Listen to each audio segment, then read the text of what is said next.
अस्सलामुअलैकुम my dear friends, मैं हूं आपका होस्ट फरहाद तैमूर। आप तमाम दोस्तों को जश्न आज़ादी मुबारक हो।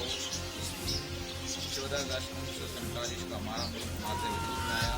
14 अगस्त की रात को आया था, लेकिन हम जो है दिन मनाते हैं वो दिन को मनाते हैं, रात को आतिशबाजी की जाती है, ठीक है, और दिन को जो है 14 अगस्त मनाई जाती है। हमारी गुड़िया रानिया, ठीक है, रानिया में से क्या हो गया?